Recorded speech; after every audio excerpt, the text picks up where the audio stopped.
Out of the Shadows, it's about it's about birth. It's about being born. Until you appear, until you pop out into the world, nobody knows who you are. But when the moment you do, you're king for a day. You are absolutely special. You're unique. It's an absolutely blessed moment, you know. And it's just a song reflecting on that. He had the basic idea, and he was stuck for. He didn't have a melody line for the verse, so I came up with a melody line for the verse. The rest was his, really. So it's kind of more his than mine. Out of the Shadows was, I think, was the gem that came alive. Just briefly, I had a lot of trouble with the drum part on it. I couldn't quite feel it, and I actually struggled with it. And then we put the drum machine on. Then they got the beat mark. I did. They beat detected it for me. It was brilliant. I heard the mixed version, and I was sitting in the control room, and Kevin came in, and he's gone, "You prepared to be surprised, Nick?" And he put the iPod, and he put this completely different. I thought, that ain't me. And he put it was Out of the Shadows, and I've like gone. Oh, my jaw just dropped. So it was that kind of the how do we say it was for me it was the gem that I didn't expect to come out of this record, and when it just was the icing on the cake. Surprised what you can do when you get Ian piercing. Yeah, I know. It gave actually Steve a CD, and he explained to me, he was playing it on the way home. And immediately got some ideas, melodies went in, you know, to go over the top of the music I had. I think 3 basic ideas he had, and I just took the best bits, what I thought worked well, and put it together and put the melodies and wrote the words to it, and I think it's worked out really good. It's kind of more riffy and more medium-paced than we've done in a long time. But it's more of a straight kind of through song, you know, straight groove, more of a groove thing, you know, so... Yeah, so watch out for Benjamin. He's going to get you. And who's Benjamin Breek? Well, that'd be telling, wouldn't it? We'll have to find out about that. Yeah, obviously Steve wrote the lyrics to that, and I'm sure there's going to be... It's so we were joking around when it came up, there's probably going to be a lot of kids when it comes out, you know, hitting the website and trying to find out who this man of mystery is.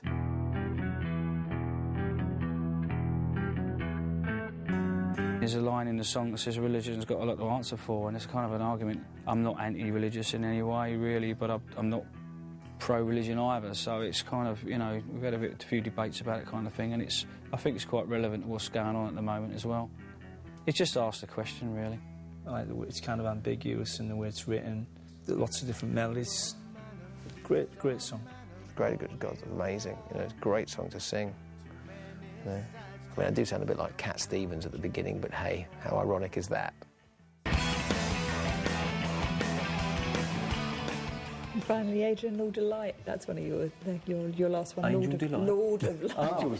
No, but Angel Delight's a nice title. That's a sweetie, isn't it? 2 Angels Delights, please. It's what you call a gallop, and I guess we were famous for our gallops, you know, songs like The Trooper and Evil That Men Do, so we've been refusing to do gallops in the last couple of albums, but we just thought we had to do one. They had a poll, so...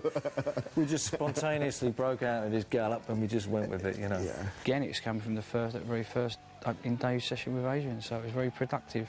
And again, Bruce came in and wrote the words. It's probably our most progressive track on the record in terms of the structure and the arrangement of the tune. There's beautiful light and shade in there, and Bruce's vocals are fantastic, absolutely stunning. The Lord of Light it's referring to is actually quite literally Lord of Light, as in Lucifer.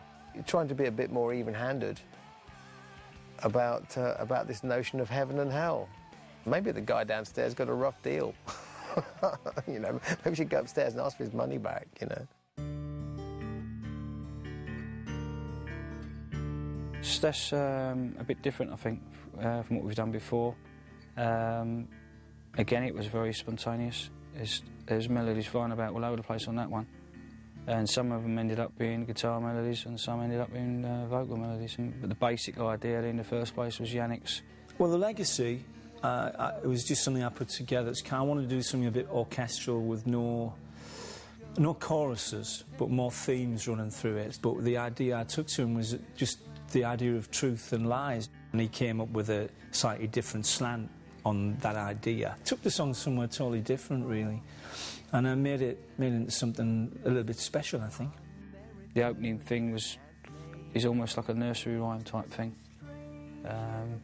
which is I've always found kind of eerie. If anyone knows of early Genesis, they know exactly what I'm talking about. It's not that we try to emulate that, but it's just the way it worked out. And I think it's a great way to close the album. Adrian, good morning. Morning. So, tell us about the day today. It's B-Sides Day today. Yep. A happy time. Yeah, I love it. Yeah, it should be good fun. Yeah? Did a Thin Lizzy song, and we're doing a Focus song. Remember Focus? That one I'm just playing here. And I think a ZZ Top song. No, I didn't. I refuse to do that. Ah, I want to sit out on that one. okay. Well, Iron Maiden is apparently Maiden is apparently going back to being a two-guitar band for one song. I love ZZ Top. Well, the lads have had the genius idea of cutting these songs acoustically, so we just got to put two mics in a room, and Bruce really enjoyed the feel of singing it in the room with the guys, so we're going to put two microphones in the room, and I'm going to take you inside to watch it go down, and we won't even tell them. Did you hear the acoustic version of Tash? Yes. We were just going through it to see what we were going to make an arrangement of in that little room. So we were kind of learning the track and jamming on it and just having some fun. And again, it was done in one take, and it's kind of fun, and it's loose. And just after we finished, Jimmy Page came in. He did. And we said, if he'd come in a minute earlier, he could have just jumped on there. He could have jumped in. It would have been great.